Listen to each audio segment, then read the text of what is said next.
Hey everybody, it's Greg Rice. We're here in East Providence, Rhode Island today. We're in the kitchen of Manny Aniceto. Manny, how you doing? I'm doing good, Greg. Good to see you. Nice to see you. We're also with my biological father. Nice to see you, Greg. DNA tested biological. The tests are in. He is the father. And we're here today because Manny is Nexus's second largest client, okay? And what I want to lead off with is something Nick would always say to me. He goes, Greg, you got to watch the door. And I said, what door? He goes, the office door. And I said, nobody good is walking in through the front door. It's mailmen and women, it's deliveries, it's solicitations. That's not happening in today's day and age. Everybody's online. Everybody's Googling. Everybody's calling Facebook. And so he said, you got to man the door. You got to man the door. And okay, I man the door. And then one day, Manny walks in. And I'm thinking, no, we don't have any apartments. I mean, like, all right, check the website. And he goes, oh, you know, I just retired from Procter & Gamble. I want to restart my investment career. And I said, wow. Thank God I was manning the door. For Manny. Yeah, manning the door for Manny. Mannying the door. Manny, yeah. Okay. So that's how we met. You walked in from the street. So why don't you tell us about that? Where you were, like, how'd you find us? What your goals were? Your past owning rental property? Kind of give the audience a little background.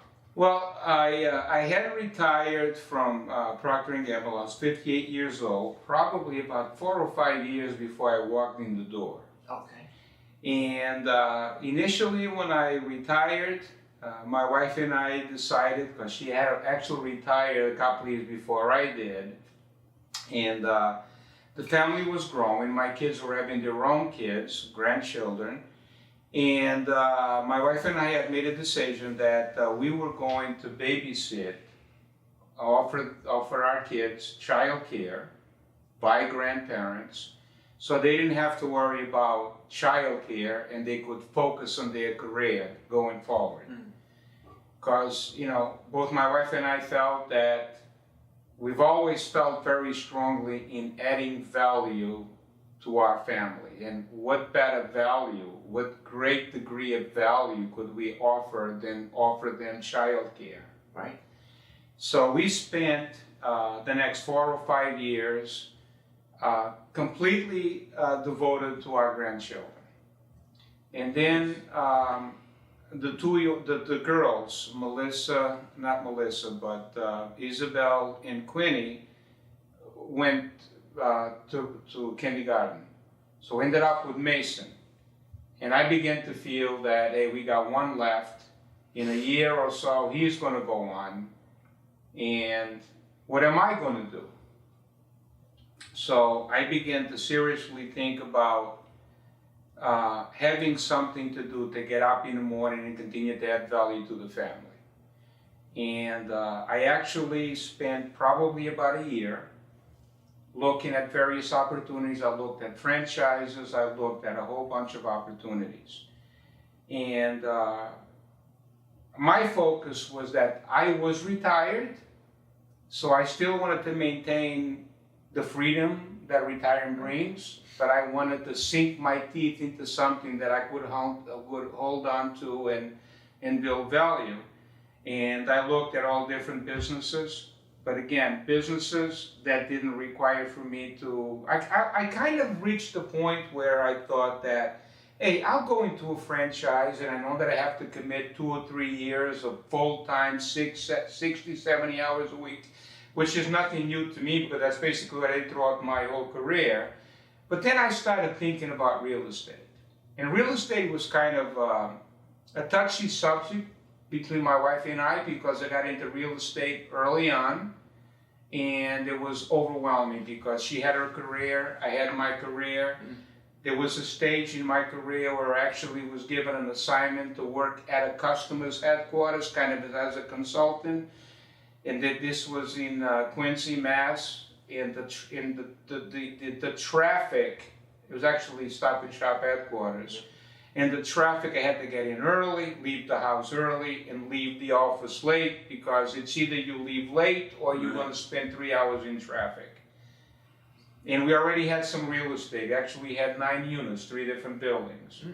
And Mary Lou actually took care of that for me, but it was way too much because she was a school teacher, she had a growing family, and it was just not a good scenario for us. We ended up selling it, but I did pick up some skills, and when I went through the process of trying to figure out what I wanted to do, I defaulted to real estate, and I promised Mary Lou that she didn't have to worry about it because it's kind of my side project, me personally. So I started looking, I recognized at the time that there was a change in the industry vis-a-vis management companies. Which, and I told you, Greg, many times, that if you guys were in existence 40 years ago, I would never have sold anything. God knows what I could have, what my family could have had in real estate holdings today. But we couldn't do it all. Mary Lou and I couldn't do it all. So we bailed out of that. And then when I came to realization that, okay, what am I going to do for this new project that I was contemplating, I did some research. I ended up calling, making an appointment with you. And that's when I walked into your door. And that's when I put everything on the table. And you've known me that I wear my heart on my sleeve. And from day one, I put everything on the table for you. And I think the rest is history. We have a great relationship, a great friendship. I got to meet your dad today. So this friendship continues to evolve today, and I feel so good about that. Yep, now we're in your kitchen. I mean, And you're in my kitchen today. That's really good. awesome, really awesome. Yeah. Sardines on the grill next time? Yeah, there you go, yeah. I'm getting these guys introduced. Greg he's probably halfway there in terms of Portuguese cuisine. You got introduced to it today. He had some sardines, fried sardines today. Yeah. The next step is actually grilled fresh sardines, which we'll have in my backyards with pure olive oil. Right. And which I brought some for you from my own olive trees. Remember that? You did. Last year. Running low. You're out now. I'm out. I've seen the empty container. Unfortunately, as a result of COVID, I can't go get any more this year, but next year, hopefully, we'll get some more. Manny comes back from Portugal, and he brings an olive oil, maybe a liter, roughly? I was probably 2 liters. 2 liters, Yeah. in this square kind of jug, and he All comes... taped up with masking tape. I'm getting to that. Okay, sorry. So he comes in the office with this square taped up, like checkerboards, and he gives me this package looking thing, and it looks like he just brought in like a bundle of cocaine from somewhere and he's bringing it to the office. I'm like, what is it? It's olive oil. So you open it, it takes 10 minutes to get through all the tape, and then eventually there's beautiful olive oil that we use for everything from baking to putting eggs on the griddle, and it's just like you've made it part of my diet, which necessarily I never liked it because I never had real. And by the way, to put some more perspective on that scenario, Mary Lou and I had friends of ours that we used to travel with. We had the so-called bucket list, and on that bucket list, I had an objective where I would go back to Portugal, pick olives from our own olive trees, take it to the local olive mill, which is 100% extra virgin. This is the, organic. Right. There's no chemicals, and I would make my own olive oil. And I think I made, if I recall correctly, I think we made something like 80 liters. Wow. Now, it's a legal product to bring into customs. The only problem is it weighs, and you have a limit on your baggage how much you can bring. Right. But I know that I think you and I had discussions about that before, and you said I'd love to have some of that olive oil. And I went to an open air market, and they actually have containers of very thick plastic specifically built for that. I bought 2. I bought one to bring for us and one for Greg.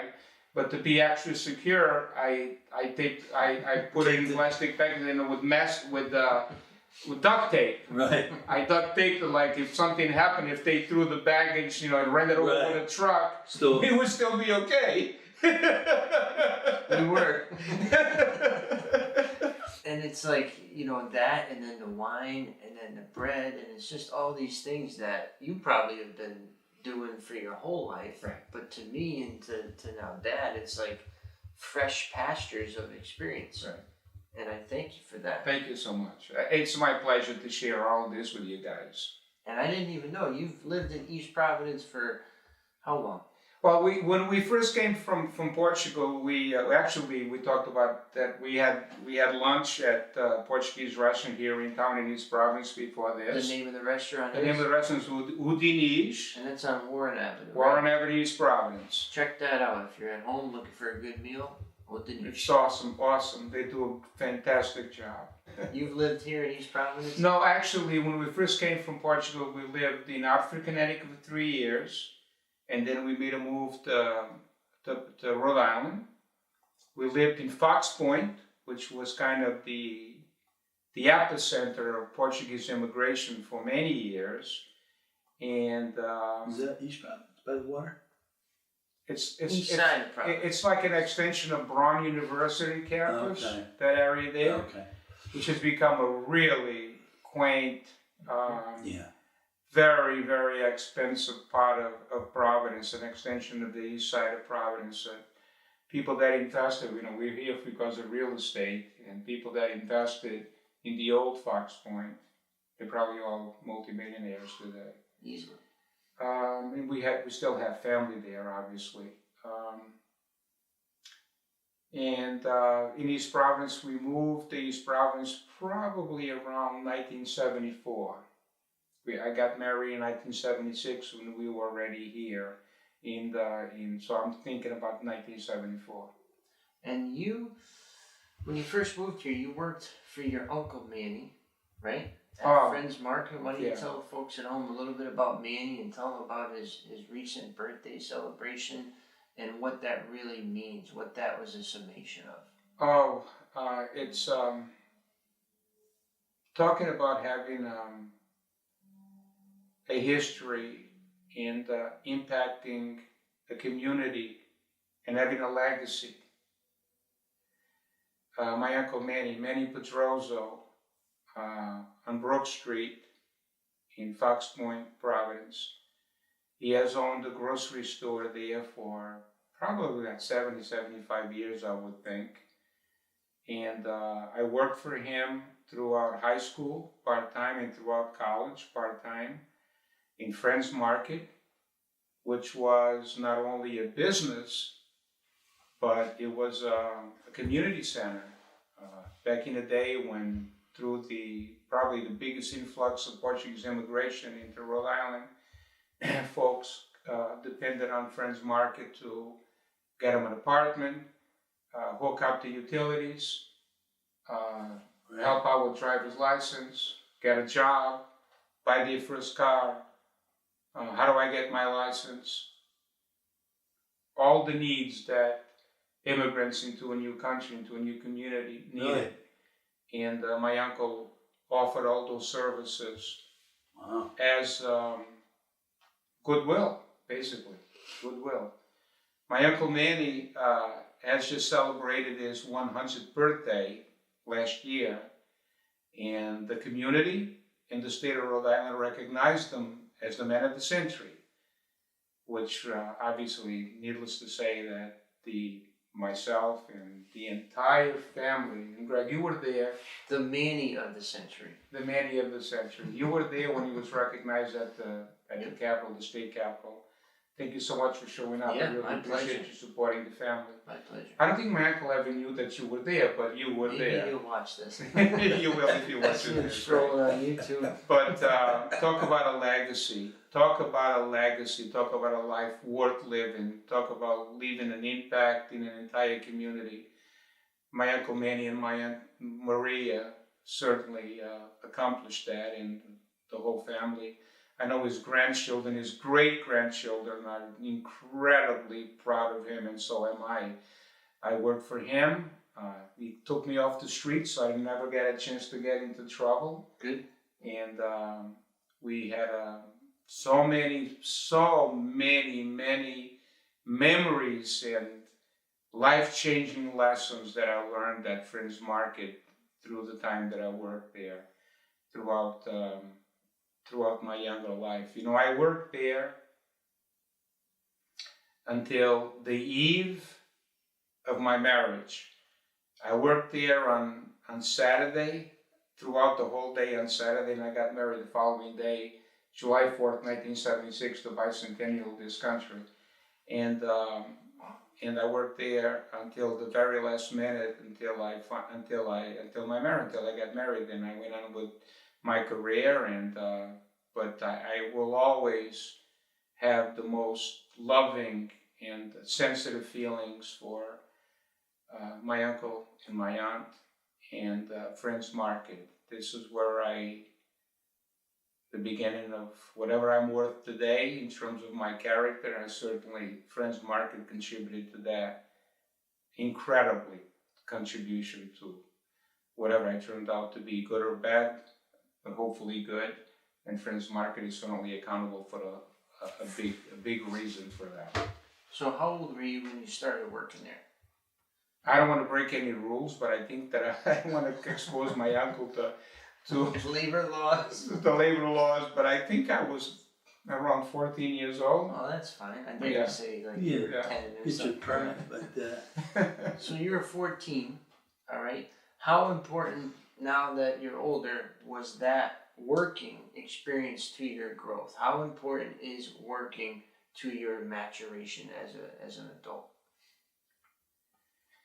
Well, Greg, you and I have spoken and had conversations about building a life, being accountable for your life, being accountable for your family, being accountable to your community, being accountable for your future, teaching your own children the principles that we grew up with, and these principles that I grew up with, that Friends Market and that environment of beginning to work at a younger age and learning from my uncle, those work ethic, most of those principles were based on a very strong work ethic. Mm-hmm. And certainly the time that I spent working for my uncle, I think those work ethics were and continue to be in my bloodstream, Mm-hmm. but certainly it emphasized it and made it a reality for me. So my uncle likes to say that what I learned at Friends Market is priceless. And you're right, Uncle Manny, you're right. They are priceless. And they're priceless because it was natural for me to have those principles, but working in that store, working in that environment, working with people that share the same principles, the same work ethic, the same dreams of being as successful as you could be in life, I didn't miss a beat. Mm-hmm. I didn't have an absence of focus. That was true throughout my growing years. As I said, I walked out of Friends Market the day before I got married. So I had learnings from home. I had learnings from my family members that had passed. My dad did a great job instilling those principles in me. But working at Friends Market, it maintained them on focus throughout my learning and development years. Mm-hmm. And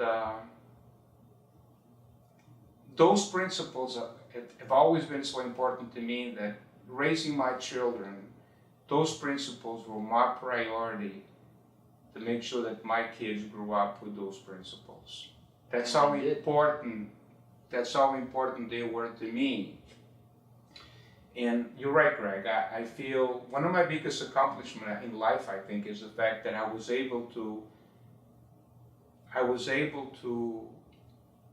pass on those principles to my kids, Mm-hmm. to Michael and Melissa. And I feel very proud about that. You should. I am very proud, and if I look back and assess my lifelong accomplishments, I think that I would rank the fact that I took those principles that were time tested through centuries, basically focus on work ethic, honesty, and hey, listen, the proof is in the pudding, and I think my kids are doing very well today, and I think it's a result of the fact that we were able to pass those principles on to them. What age, if you could put a thumb on it, would you say that they grasped your principles and you felt like, wow, my fruits of my labor are now here?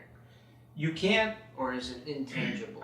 it's intangible. You can't say this is the time, you do what you can, and then, they go to high school and you continue to push those principles in college. You don't have many opportunities to sit down because they're beginning to go on their own. Yeah. And you have faith that you've done your job. I was very involved in community involvement with my kids. I coached soccer, I coached basketball. I never got to coach baseball, but they participated in baseball. They were very fortunate, especially Mike, that they had a group of unbelievable coaches in baseball that I'll never forget the contribution that those three coaches contributed to the development, specifically with Mike. But I grew up in a farm, and having chores. I may sound very strange to people that can't relate to when life was simple, but there was a time in my life when my job after school was actually tending sheep. Wow. Working on the farm with animals, and those were the basic values of life. Right. And that environment obviously did not exist here. Sports would be a vehicle that I could use to show those values to my kids.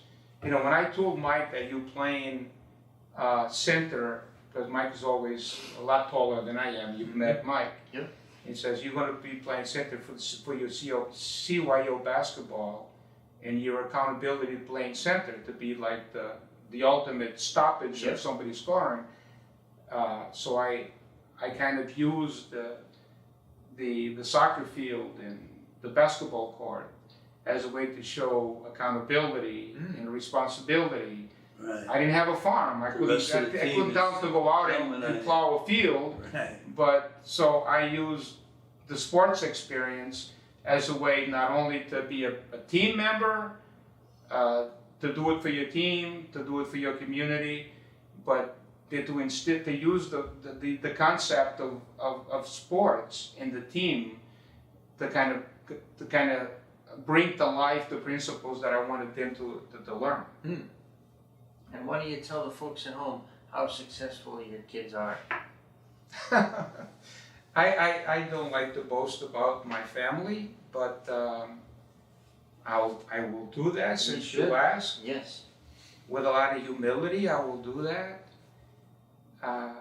My daughter Melissa is a school principal in New Bedford.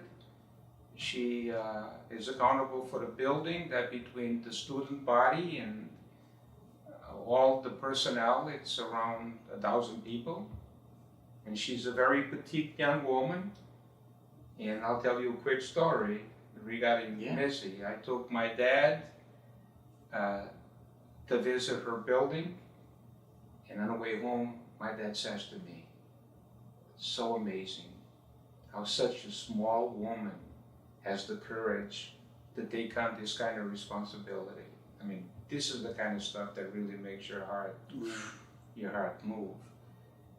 Her husband Gene is he's employed by TACO, which is has a reputation and a legacy in Rhode Island as a local business for many generations. And of course, my son Mike is a partner in a CPA firm, doing very well. And his wife Michelle, who has had a career with CVS, and she's just still kind of new accountability, still connected to CVS, but a new challenge in her career that I'm very proud of. And of course, our grandchildren are, there's no words.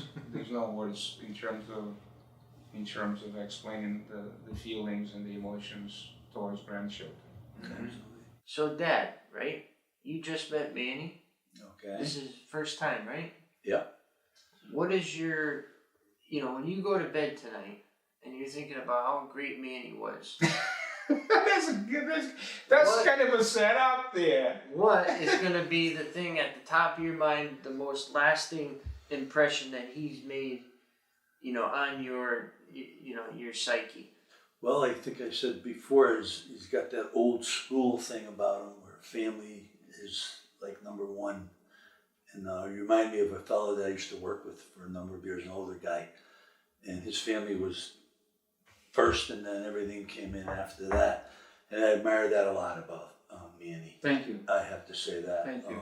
It is my priority. My Yeah. family is my priority. Like everything you said today is, setting for my family, making sure this and that, and Yeah. future plans, and how you've strived all your life for that, and I think that stands out the most. I mentioned my uncle, but I'd be remiss if I don't mention my mom and dad. You only mentioned your dad once, and I don't think you mentioned My mom just turned, actually, the 21st of this month. There's a story behind that, which I'm not going to bore everybody with it. But my mom will be 89. My dad just turned 91 Wow. with a heart condition. Jeez. So, very proud of them too. Yeah. My mom wants to feed me every time I come within 500 yards of her house. Nothing wrong with that. I used to like those days. I know Craig still does when his mom's around. You know something, I get there, and I got one foot in the kitchen, and the other one is still out in the stairs. Right. He says, "Have you eaten already?" Right. Yeah, my mom does the same thing. She does. She'll give me Tupperware to bring home, and I'm not giving you the Tupperware back. It's staying at my house. But that's a motherly thing, and that's her way of paying it forward, just like we pay it forward. It's just if everybody pays it forward, it's nothing's backward. So your retirement, right? You retired, but you didn't retire. Do you think that retirement is healthy, or is it something where you whittle away?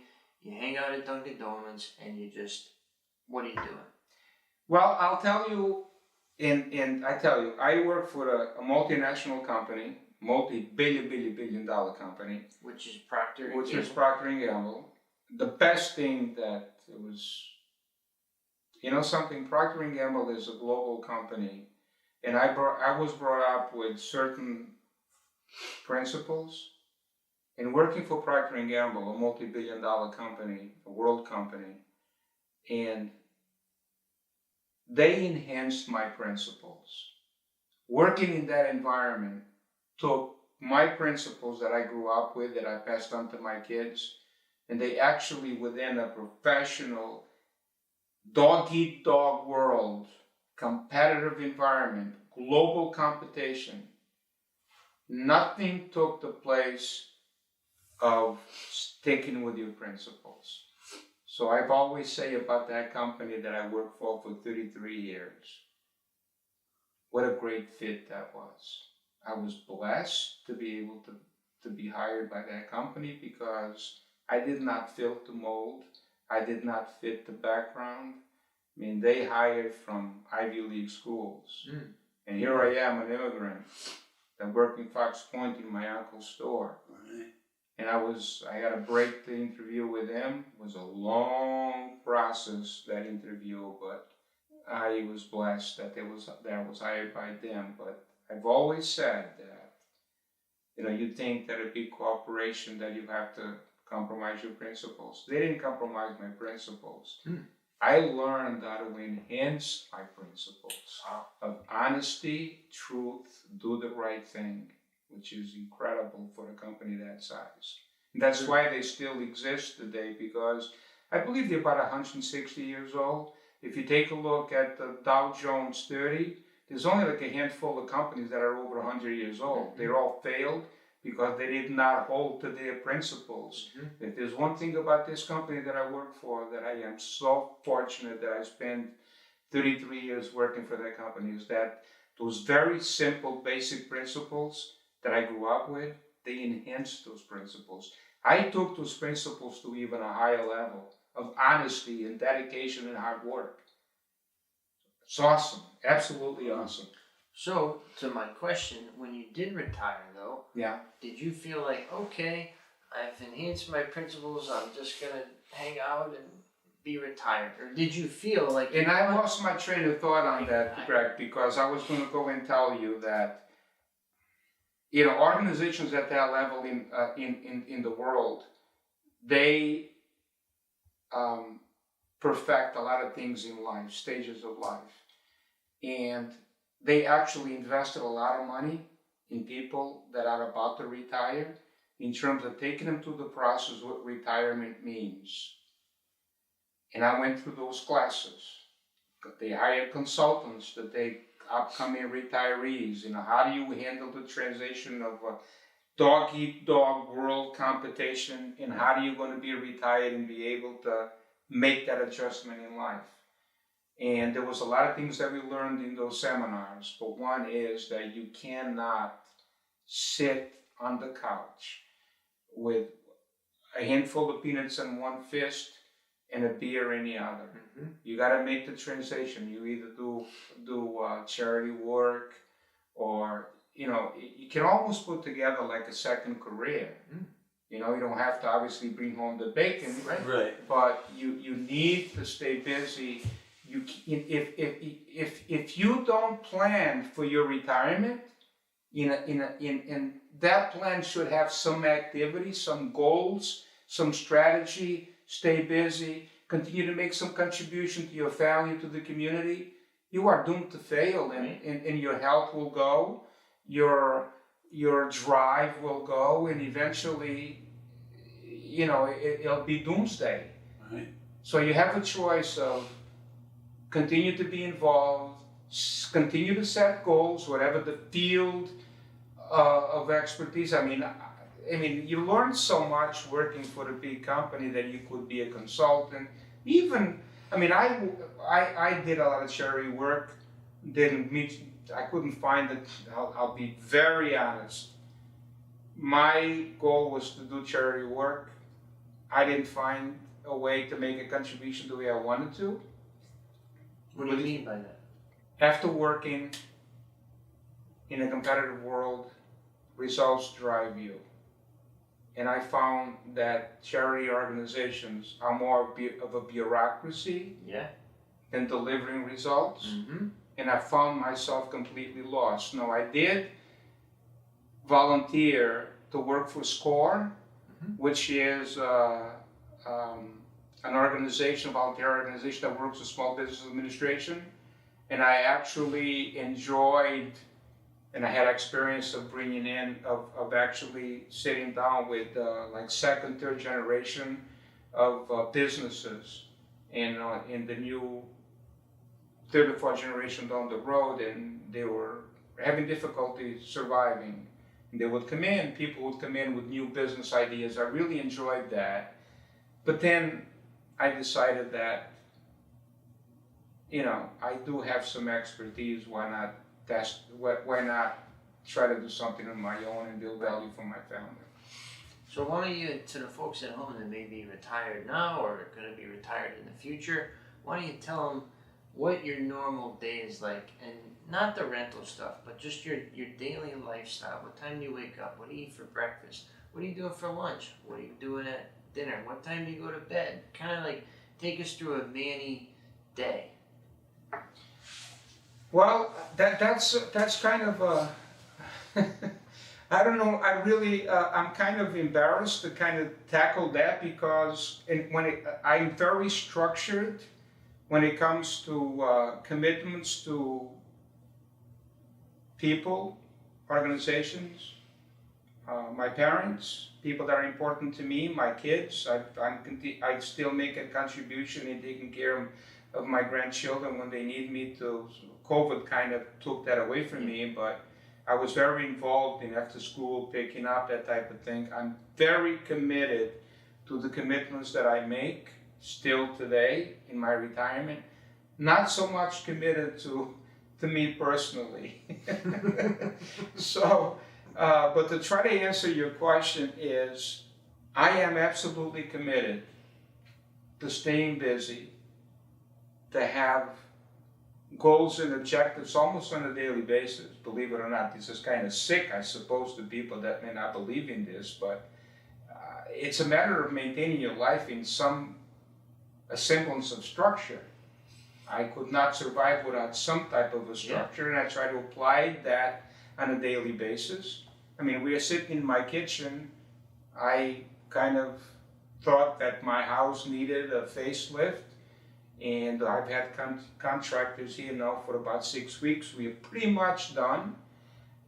If not this, I mean, we got the yard. I've got my parents.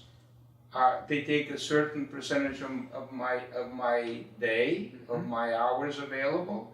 There's doctor's appointments, there's visiting them, there's basically I'm a caregiver for them.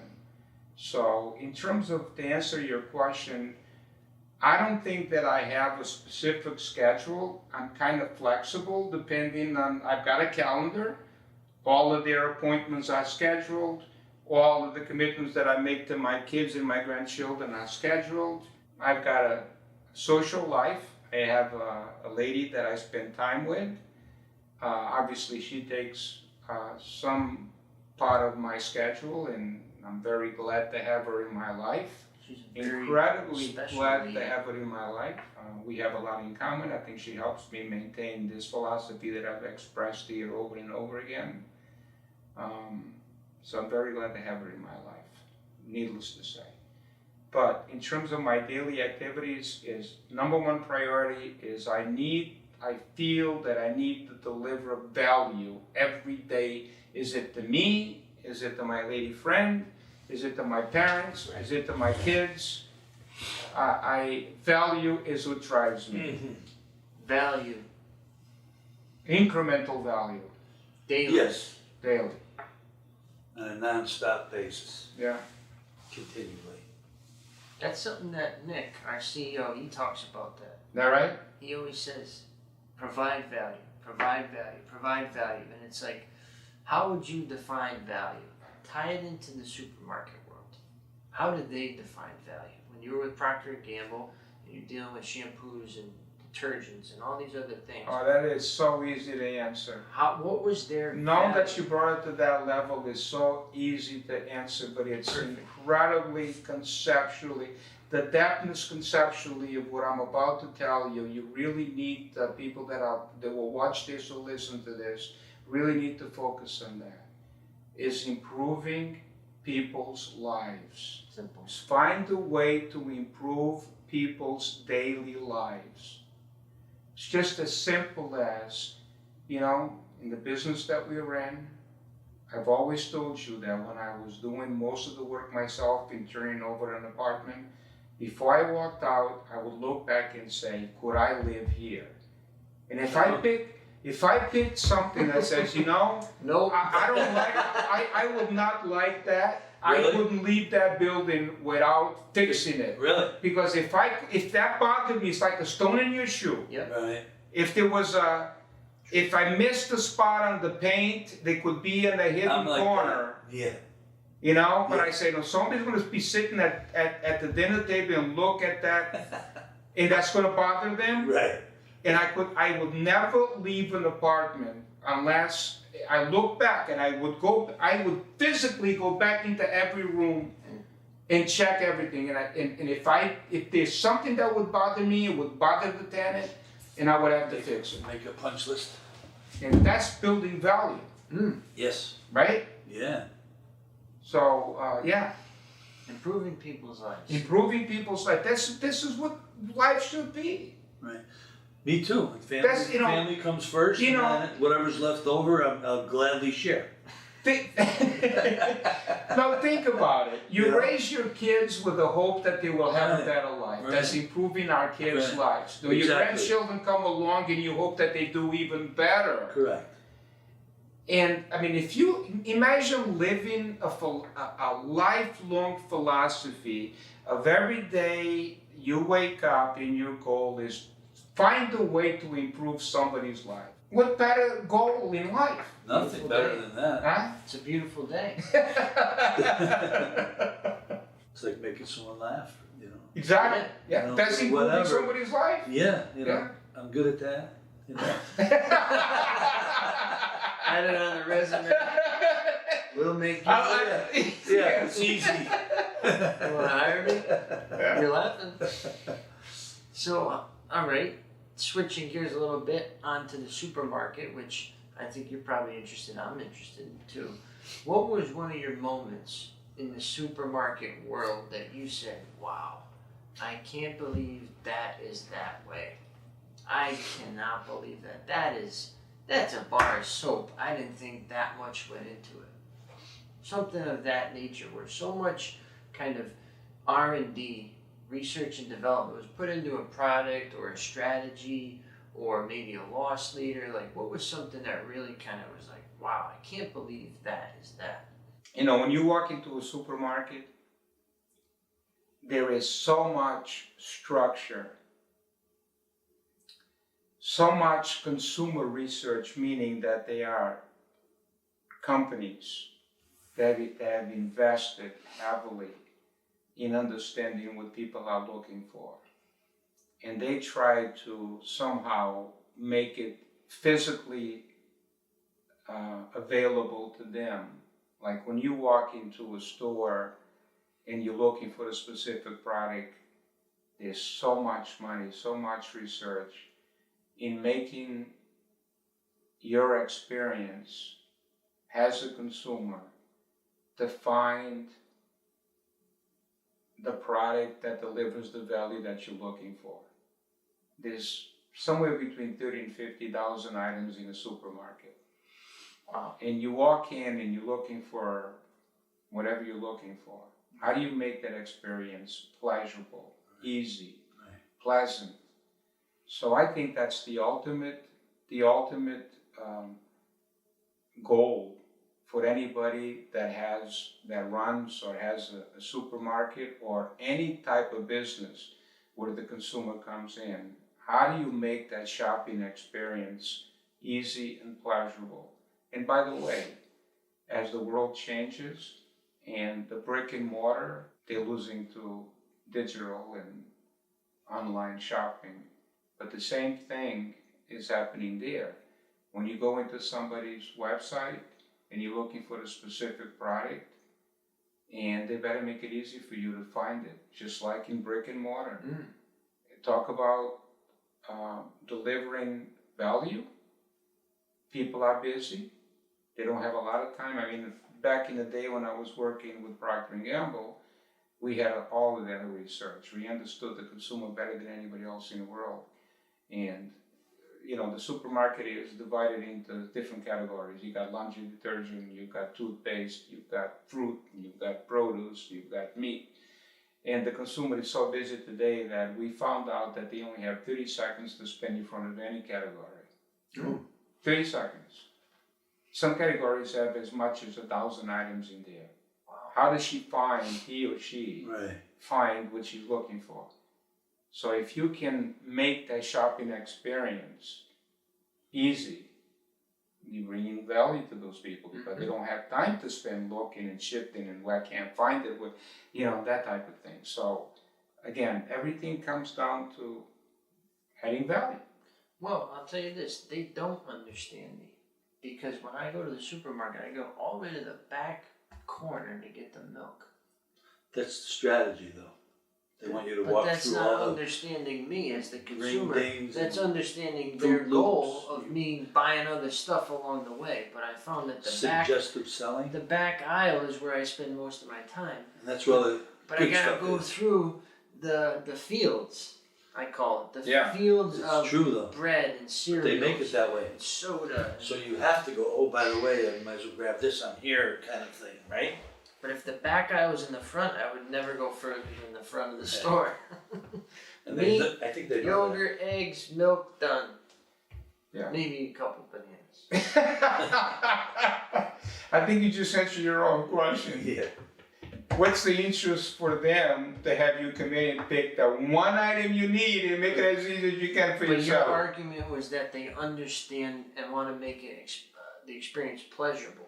Yeah. That is not pleasurable. That is not gouging, but that is opportunistic placement, Suggestive selling. psychological placement. That's not benefiting the consumer. You go to the convenience store, boom, eggs right there, milk right there, but you pay a little more. Right. So you get a better price at the market, but can you handle all the stimuli and stimulants that are around you? And the answer is no, because I always buy Fruit Loops. Right. Yeah, but then again, everything is. You have to understand the entire conceptual, from the design of the store, the structure of the store, how the utilities come in. It may not be practical to put all the refrigeration in front of the store. True. Right? Because imagine if you brought in all the refrigeration in front of the store. Now you'd be complaining that I have to go through all the frozen foods, all the dairy, all the ice cream, and everything to get my Fruit Loops. Correct. Correct? Right. So it's easy for us to say, hey, I want my milk right here. Yes. But then if you had the experience of taking an empty lot, virgin land, and put up a supermarket and bring in the utilities Right. and everything, Storage, and you would have a complete trucks. concept on why the milk is where it is. Right. Right? True, but it's just coincidental that it's all the way to the back. Yeah, we gotta go to the back. But I like the psychology of a supermarket because you walk in. I go to the one in Warwick, Stop and Shop, and as soon as you walk in, there's a doorbuster. It's Thomas English muffins. Buy one get 9 free. It's like, let me fill this up. Oh yeah, what am I gonna put on this? Oh yeah, butter is buy one get one free. And then you know what? I'll get some peanut butter too. And then you know what? Since I got peanut butter, I might as well get crackers. And then my mouth's dry, so I might as well get milk. And then while I'm here, I'll get some eggs. And it's like it's just like a trail. It's hard to go in there and literally say, all right, I'm getting peanut butter and I'm leaving. You end up with like 4 other things at least. But at lunch today, we talked about some other places in the world where things are not so pleasant. So count your blessings For sure. for being able to walk into a building and whatever your heart desires, Right. you can get. For sure. Right? Think about that. That's how blessed we are, living where we are living. True. You got to put some perspective into everything is relative, For sure. right? So, we're talking a lot about supermarkets, which is interesting. But what was another part of your daily job? Tell us about maybe the time on the road, time spent in hotels, time spent away from your family. How did you manage that, especially in the age of, no cell phones, computers weren't around?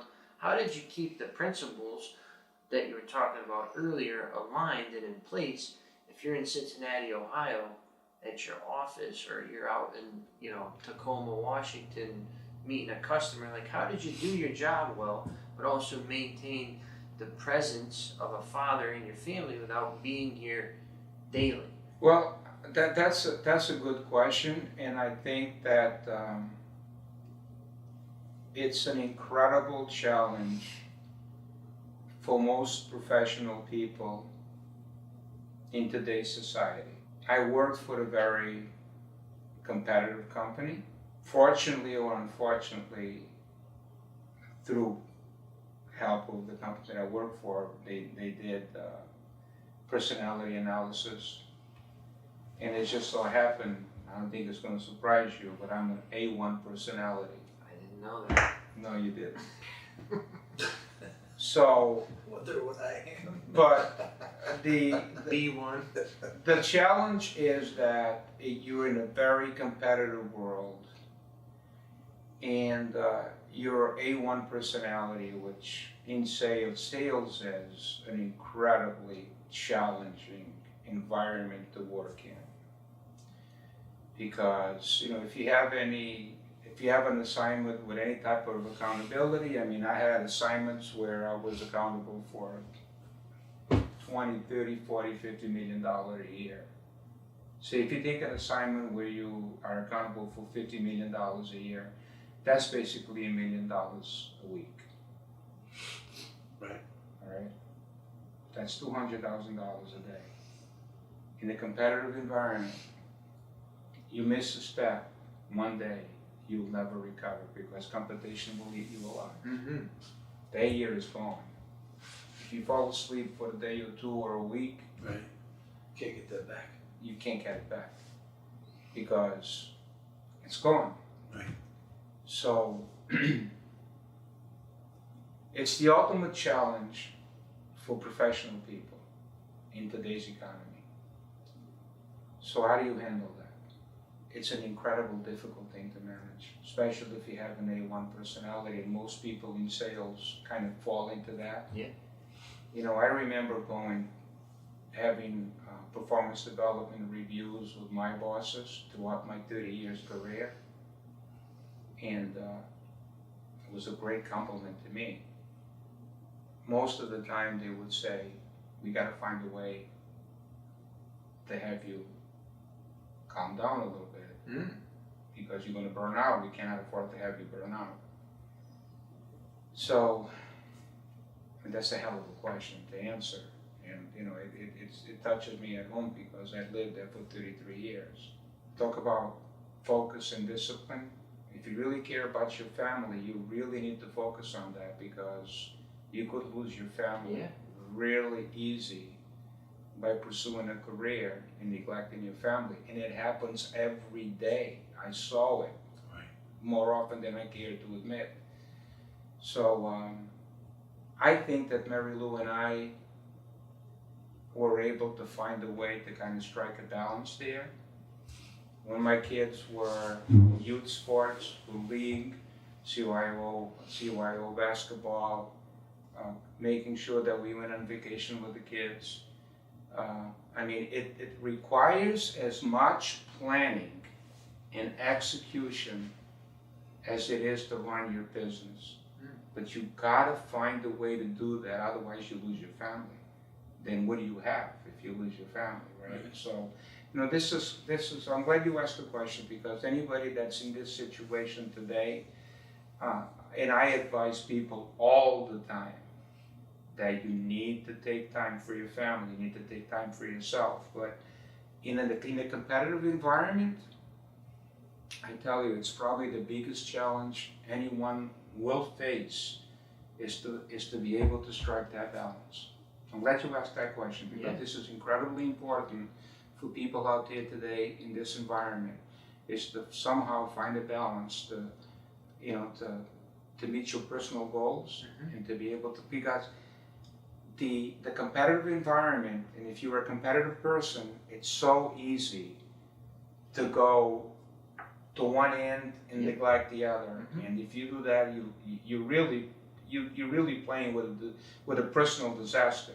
So I'm glad you asked that question because this is really important for people to understand that you really need to discipline yourself to take care of your personal needs versus career needs. It's incredibly important. And it's good that you say that you need to find a balance because I find some people, like you say, they're super job focused or on the contrary, they're super family focused and they could give a shit about their job. Yeah. So both of those, There's got to be a balance. there's got to be a balance. And people say, "Oh no, family first, this and that." It's like, listen, family first, but if there's no paycheck second, Right. then Right, exactly. what are you gonna do? Right. You So gotta find it out. You know, if you're smart enough to run a $20 million business, you should be smart enough to find a balance. Mhm. It's just a matter of saying, I need to get it done and focus. Because if you put the same effort that you put in your business into building, into bridging that gap, if you're smart and if you know how to set an objective and follow that objective and accomplish that objective, it's just a matter of having the discipline to say, I really need to bridge this gap in my life. Make a decision and get it done. It can be done. I did it, Right. hopefully to a good balance, and I'm hoping that my kids agree with this. Mhm. But it does require a lot of discipline in it's again, you gotta find that balance and apply that discipline to make sure you strike that balance. So, what about this, right? Let's talk about immigration, and we'll skip politics, we'll skip religion, we'll just talk about the concept. If people are immigrating to the United States, how do you tell them, or how do they focus on that balance if maybe they need to provide more than you and I need to provide? They gotta go out there and hustle more. How do they find a balance? Or how do immigrants in general, what do you suggest that they do when they come here? What are the new struggles they face that maybe you didn't face in the 60s? You know, talk a little bit about that. Is Friends Market still in business? You could start there. I mean, I would be remiss to say that, you know, the immigration scenario in the 60s versus what the immigration scenario is today. I mean, I hate to say this, but I am somewhat removed from that reality now, Got right? But there are certain fundamentals in life that applies to, I suppose, any aspect of life. The first time I went to the Twin Towers, when we had the original Twin Towers, I mean, to keep in mind that being an immigrant, I was 12 years old when I arrived in this country. I did not have the benefit of elementary education, the basics of grammar, as an example. I never had the opportunity to get that. I mean, I did it there, but not in the States. And a lot of things that even today, I will see a quote, I'll talk to someone that has a perspective on something that I've never been exposed to. That's like a brain opening situation or experience. And I remember the first time that I went to the Twin Towers. I forgot which floor it was, might have been the top floor. And they had an area there with different quotes. Some of them were familiar to me, some not so familiar to me. And I remember for the first time in my life, that's become kind of the cornerstone in my philosophy of life when it comes to pursuing goals in life.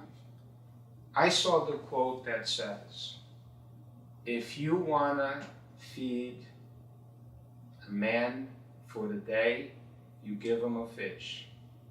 If you want to feed him for life, you teach him how to fish. How do you apply that to my immigration experience? And I would suspect that would still hold true to immigrants today. Learn how to fish. Don't depend on the system, because if you depend on the system, you're stuck in a rut for the rest of your life and generations to come. Learn how to fish. Learn how to pursue your goals. Learn how to set goals first and then learn how to pursue your goals. Learn how to fish so that you don't have to be dependent on somebody giving you a fish on a daily basis. Learn how to fish. That's the best way I can answer that question. It's a good answer. Mm-hmm. Yeah. So your Uncle Manny, he was who you depended on. And if it wasn't for him, what would you have done? Well, I think that in any environment, for people to get ahead, we need to have mentors. Yeah. And if you are as blessed as I was, you would have my Uncle Manny, you would have my cousin Manny, his son, who was at that time was at Providence College, a few years ahead of me. Priceless advice. And of course, you know, you had my parents that had the principles that I spoke about earlier. And how are you going to fail when you have examples of success? Right. When you have a resource that you can reach out for advice. Those fundamentals are absolutely essential for personal development. And I was incredibly fortunate to have those readily available to me. Mm-hmm. I mean, I worked with them. I mean, they were great examples, great mentors. And I had great mentors throughout my life. I still need mentors today. And my new adventure in life, you were my mentor. My name's not Manny, though. It will be before I'm done with you. Anyway, so yeah, it's incredibly important. I can't emphasize this enough that you really need, you know something, there's a saying in human relations that the human natural reaction when somebody asks for help, and think about this for a second, if you get lost in looking for directions, the first person you see and he says, I really need your help, would you help me how to get from point A to point B? Have you ever run across anybody that didn't deliver what you needed? Mm. People love to help other people. Yes. You just need to recognize that you need to get ahead. You need to develop yourself. You know, we talked about Procter & Gamble a lot. One thing about Procter & Gamble's philosophy is your personal development was completely on you. Mm-hmm. If you wanted to build your career, you had to recognize your areas of opportunity and go get them. They were readily available to you, but you had to go get them. I guess the philosophy was if you don't have enough initiative to recognize you need help here and go get it, then you're really not worth your salt. Right? So, I mean,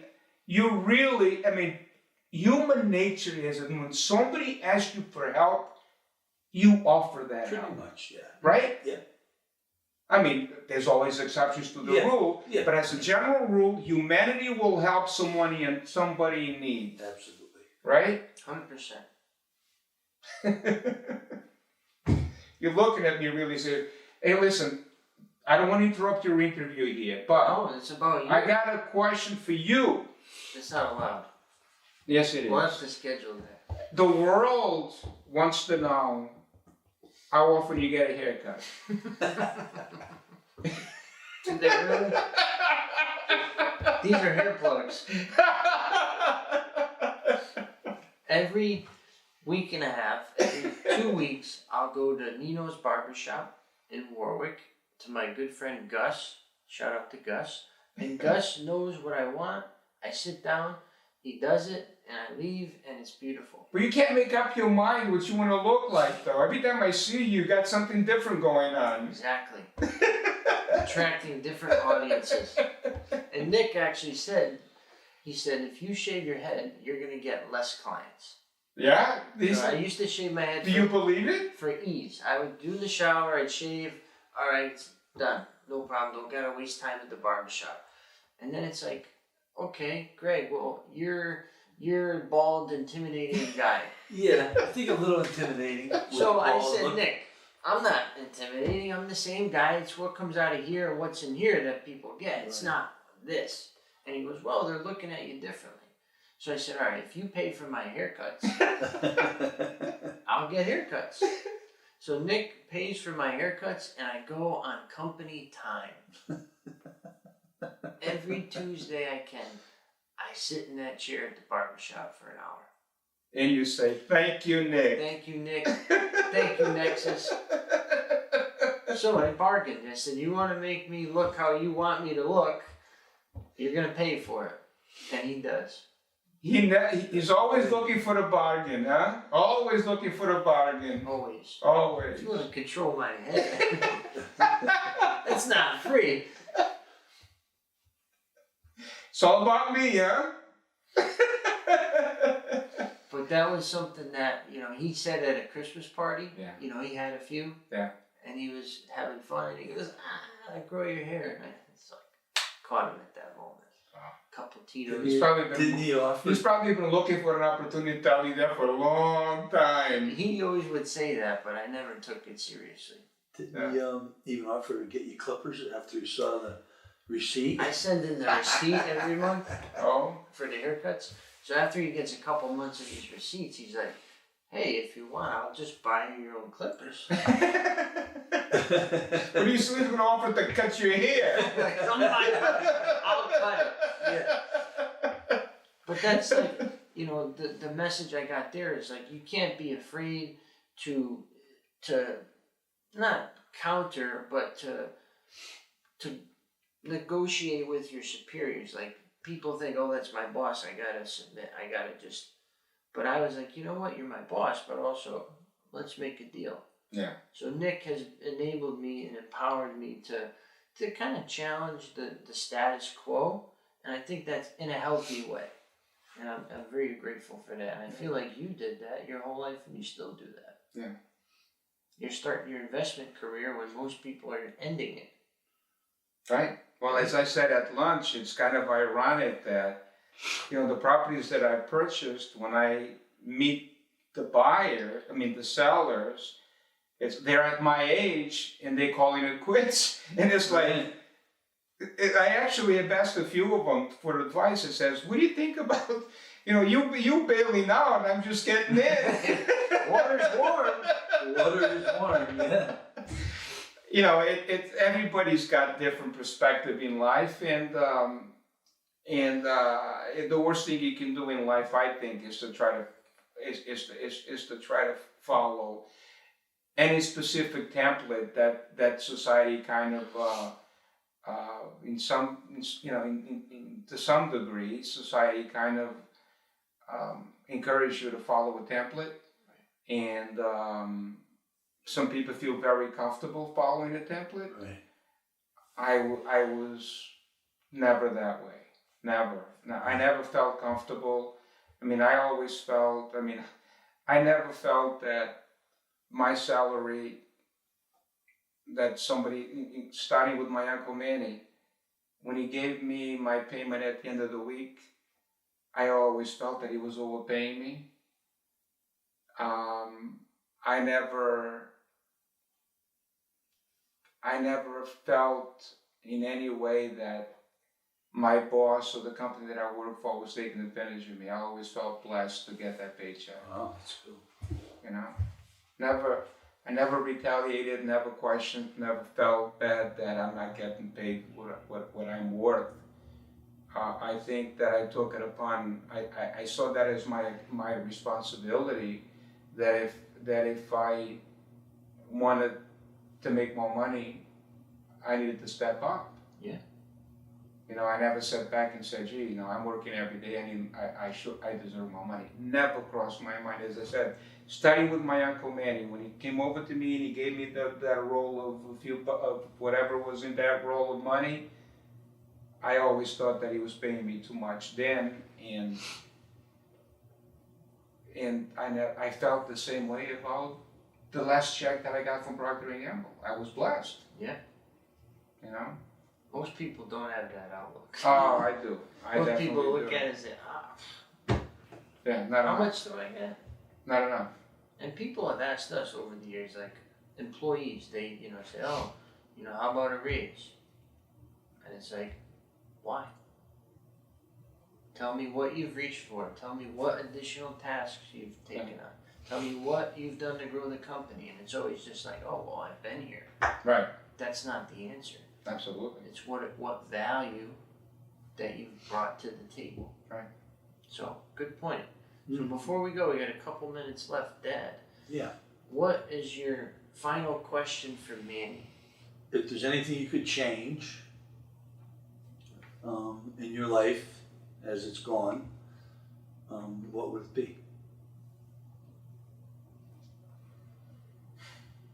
Anything that you could have done better at, or after you saw how it turned out, you said, wish I would have did that differently. You know, again, we talked about my background. Being, you know, we talked about you guys were interested in finding out my background, being an immigrant, and not having the basics of people that are born here. Okay. And real, you know, understanding the culture continues to be an ongoing learning experience. Not as much now because I've matured, I'm part of the community, I'm part of my environment. But do I wish that I could change it? No, it's, you get exposed to certain things that you didn't know that existed. Okay. I could easily say that, God, I wish I knew that 10 years, 15 years ago. But I don't do that. I welcome it. I finally get that exposure. Now I understand. What can I do to utilize it in my life? Right. You know, I don't have any regrets that I haven't done something that to the level that I should have done. There's two things that has nothing to do with day-to-day life.